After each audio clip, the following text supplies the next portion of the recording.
Hello, grade 9 attendance of Gates, Hollerith, Hopper, and Iverson, as well as Neumann. Hi. Welcome to the LAS instructions for quarter 4, week 3. For week 3 of this quarter, our topic is about momentum. And in your learning activity sheet, once you open it, you'll see the following background information for learners. And so you have to first read this. It says here that all moving objects have what Newton called a quantity of motion, and this we called momentum. Momentum as a word is something that we hear colloquially in everyday life. Usually kasi um, in other matters, we mean momentum kapag nasa parang mood na tayo and doing something. Like say, when we are in the momentum to finish your tasks, diba? Parang we are just going, we're just doing them. Tuloy-tuloy lang tayo, right? And so that is what it means so far in everyday life. But it also refers to the measurement of mass that is in motion. So I would like you to remember mass in motion because momentum is all about mass multiplied by velocity. Okay, so the amount of momentum which an object has is dependent upon those two variables. So again, remember that momentum as a quantity is not really basic. Like you can't measure momentum, you can only solve for it. And in this case, yung isang bagay na nagmo-move, for you to know how much momentum it has, you have to know its mass first at kung gaano siya kabilis nagmo-move. Therefore, ang mga bagay na mayroong sabihin na natin na zero velocity, halimbawa, naka-park lang siya, naka-stop lang siya, well, we can say that they have zero momentum because if you multiply the mass of that object with its velocity that is zero, you will end up getting zero. Okay, so for something to have momentum, kailangan it's moving. Momentum is usually shortened as letter P because it is what the Germans and French chose to be the symbol for momentum instead of the uppercase M, which is usually used in chemistry, and the lowercase m, which is mass. Hindi siya pwede. Uppercase P is used naman for pressure, so they used lowercase p. Okay, in this formula, P is representing momentum, and then M is representing mass, and then V is representing velocity. Momentum is typically in kilograms, meters per second. It is not really Newton. Okay, so that is a correction that we will be doing in this activity. It is not really Newton. Okay, so in this illustration was put into your in your learning activity sheet. So a bus can have a large momentum even if it is moving very slowly because of its large mass. Okay, pero if the bus is just parked, remember it doesn't have momentum. It's zero. Okay, there's a sample problem here. It says a 350 kilogram bus from the bus station moves at a velocity of 15 meters per second in the expressway going to Manila. What is the momentum of the bus? For now, up to now, you already know that you're just supposed to multiply the value for mass by the value for velocity, and that will give you lowercase p. Remember, this is lowercase p. That's another correction. It's equal to 5,250 kilograms meters per second. Okay. Um, Momentum and other variables or other quantities such as force They are intimately related. Well, force is really usually it could be measured in Newton, which is kilogram meters per second squared. And that similarity in terms of units can be taken as one of the evidences that support their intimate relationship. Forces acting over time can change momentum, and momentum changes when a net force is applied. The inverse also is true if the momentum changes, forces are created, and if momentum changes quickly, large forces are involved, and these concepts are merely an outgrowth of Newton's second law of motion, which is the amount of forces is equal to the product between mass and acceleration. Okay. Remember that in the Newton's second law of motion, it's actually acceleration that is the missing factor. Siya talaga yung nawawala, and it's equal to force divided by mass. It's just that ngayon, dinerive lang natin yung formula in case force is missing. That is mass multiplied by acceleration. Okay, so it's stated that the count acceleration of an object is directly proportional to the net force acting upon the object, and it's inversely proportional to the mass of the object. Ano ibig sabihin nun? Ang pag-accelerate, yung pag-change ng bilis ng isang body, that is directly proportional daw. Okay? So, kasing kapareho niya ng progression ng value yung force na in-apply dun sa body na yon. So, kapag halimbawa, mas mataas yung in-apply na force dun sa body, mas mabilis siyang mag-accelerate. Kapag naman, in terms naman of mass, it says here na yung daw acceleration ng body is inversely proportional to the mass of the object. Kapag daw mas mabigat yung isang body, mas mabagal yung acceleration ng body na yon.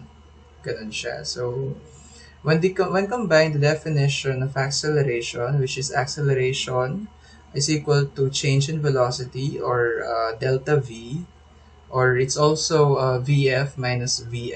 Remember your grade 8 lessons. Okay, recall this.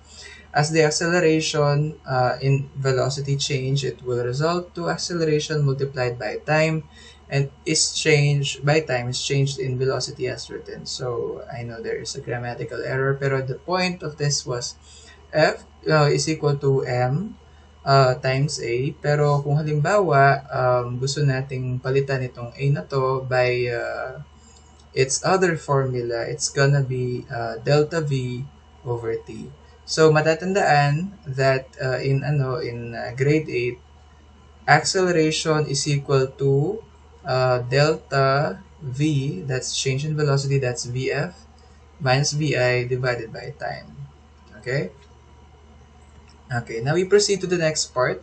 If both sides of the above equation are multiplied by the quantity t, or by time, if we multiply them both by time, a new equation will be taken. So in this case, if we multiply f by t, you only get f times t, and then if you multiply naman m times delta v divided by t, they're gonna cancel out t, so you're gonna get m multiplied by delta v.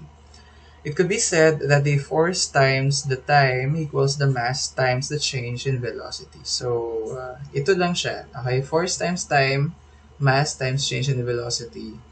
Yan yung in words niya. So, this is in symbol. This is in symbol, and this one is in words. Force times time is equal to the mass times the change in velocity.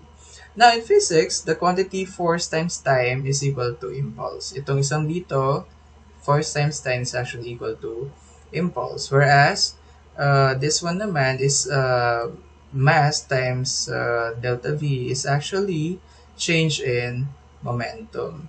The equation says that impulse, which is a new quantity, is equal to change in momentum. So, kung gaano karami yung change in momentum, ganun din karami yung impulse. So, ibig sabihin, this one right here, this change in momentum, and then this one right here, okay, this is the formula in symbol, this is the formula in words.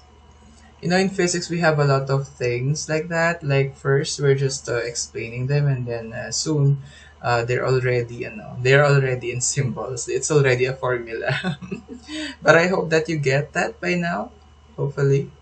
Okay, so the impulse due to all forces acting on an object or the net force is equal to the change in the momentum of the object. So, itong kanina, yung F times T, ayan lang siya, dinagdagan lang siya ng net.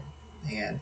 Tapos ito naman delta P is actually this. Okay, change in momentum. Remember, change, delta, tapos P momentum. Change in momentum. This is the same as this and as this one. Okay. Now, the impulse exerted on an object depends on, okay, so force acting on an object, which means impulse is directly proportional to the force. And then the time that the force acts, okay, where the impulse is directly proportional to time. Ipinakita ni writer, last writer, itong pyramid dito. Ang ibig sabihin nito is ganito. Kapag halimbawa itong I ang nawawala, ang formula mo is going to be F times T. What is I? It's impulse. So, ibig sabihin ni writer is your impulse is directly proportional to the force applied and the time that the force was applied. Okay, the time of the force the time that the force acts where impulse is directly proportional to time. The symbol for impulse is I, and then F is equal to is force, and then T is time. Time interval in the SI unit for impulse is Newton second. The impulse momentum theorem states that yun nga, inuulit lang nila. I actually don't know why, pero I don't really see the coherence here, but ang ibig lang naman niyang sabihin is that this is the formula for impulse, F times T.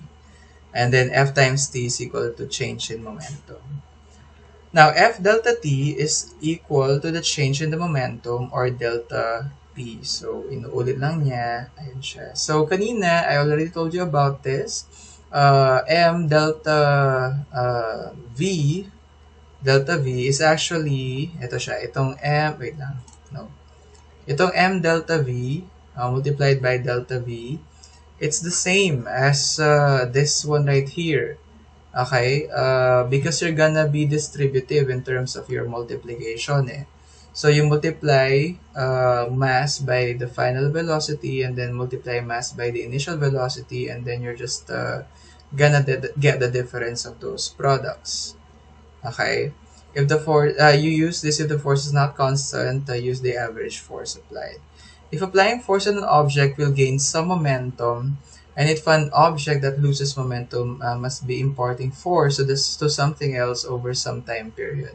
That is imparting momentum at through force. Okay, imparting some force over time period. That is impulse.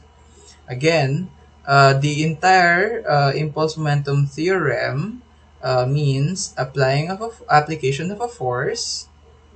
Ito siya. On an object will gain some momentum, and if an object that loses momentum must be imparting force to something else over some time period.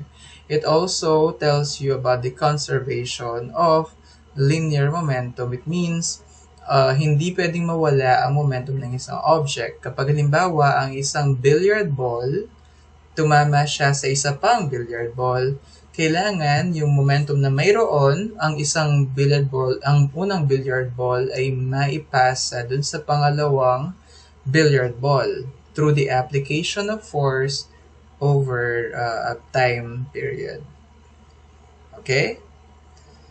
Okay, so let's have a sample problem here. Sample problem number one. A 1,400 kilogram car moving westward. So that is much like to the left, with a velocity of 15 meters per second, collides with a utility pole and is brought to rest in 30 seconds. Now find the magnitude of the force exerted on the car during the collision. Your the mass, again, this is supposed to be lowercase m, small letter m, is 1,400 kilograms. The time it took for the force of the utility pole to be applied to the moving car was 0.30 seconds. And then the initial velocity of the car was 0 meters per second. The initial velocity, no, no, no. I think this is the final velocity, 0 meters per second. That's rest now. So that's a correction. And then for the initial velocity, it's 15 meters per second. So what we're looking for is the force. Okay, so how do we get for the force? Um, our formula, remember, is this. Okay, force delta time. I know force times multiplied by time. Okay, force multiplied by time is equal to mvf minus mvi. So what we did is we just divided both sides of the equation by time. So when you divide time in this side of the equation, maka-cancel out yung time kasi meron siya sa numerator. Pero dito, walang time sa numerator. So, it's just gonna be staying sa ilalim. Kaya ganyan siya. Okay, over time. Okay, so this is the formula, the expanded formula that is in words. This one is the formula in symbols. And then the writers proceeded to substituting the given. So, see, it's this one is really final velocity, hindi siya VI. And then, that is gonna result to 70,000 newtons. Okay. We now move to collisions and conservation of momentum. Speaking of yun nga, yung pagbangga ng isang car sa isang utility pole. Ayan, we talk about collisions. Collisions is when two objects bump into each other. Okay, in physics, a collision doesn't have to involve an accident, hindi laging ganon, but can be any event where two or more of moving objects exert forces on each other for a short period of time. Well, syempre, for you to better understand or appreciate the importance of talking about these kinds of topics in physics, we really have to think about big things, okay, that are happening and that involves accidents. Okay, pero it can also happen in things like the following, like one ball striking another on a pool table, or kaya baseball bat hitting a ball, or kaya your fingers striking the key on the keyboard. So all of those are actually stories of collisions. During any collision, some momentum is transferred. Sinabi ko rin sa'yo kanina. From the object that was moving to another.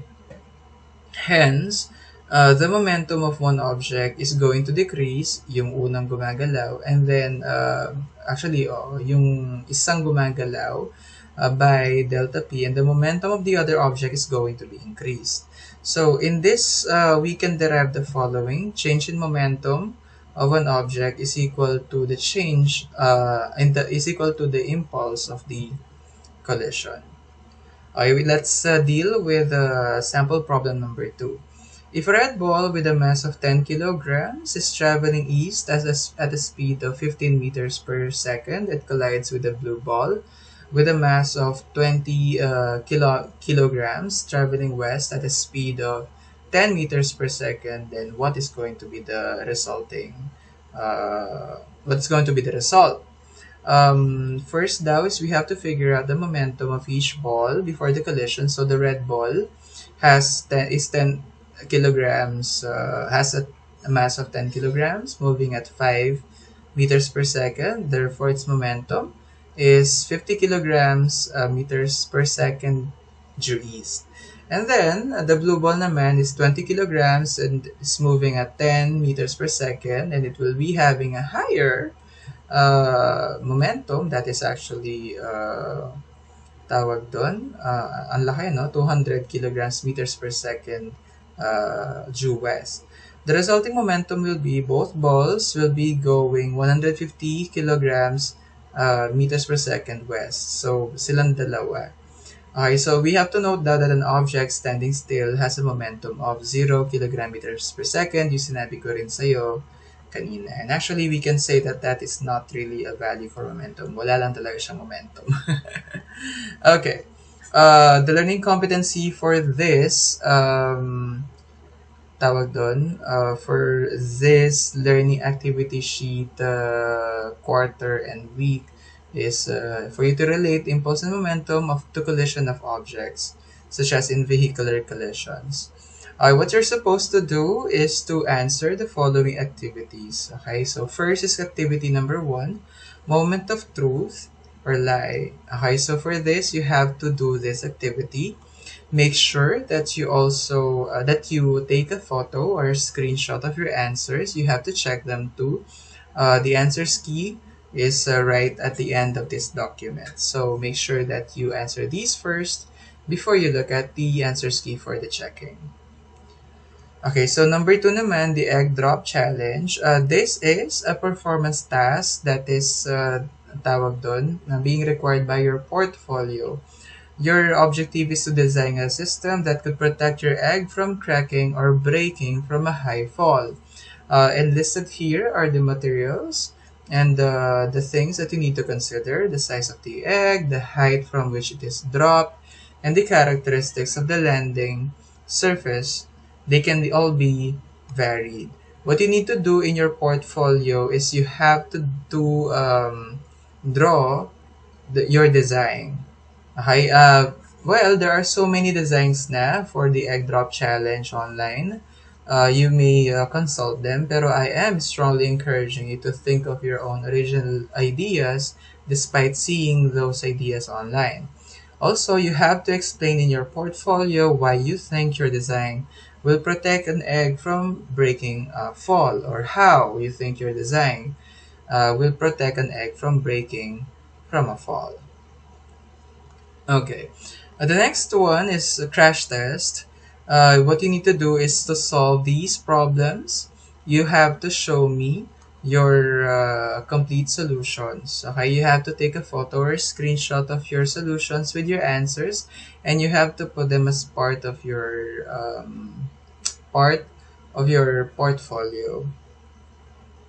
Okay, and then this one. Analysis crash notes. You just have to tell me the description of the collision that is shown here. So if the truck has 4 times the energy of the car before the collision, what is going to be, you think, the result of this collision? Okay. We will be having the next video by siguro very soon. So for now, this is Sir CJ, and we're done with the last instructions for quarter 4 weeks 1. I mean week 3. And so that's it. I'll see you in the next one.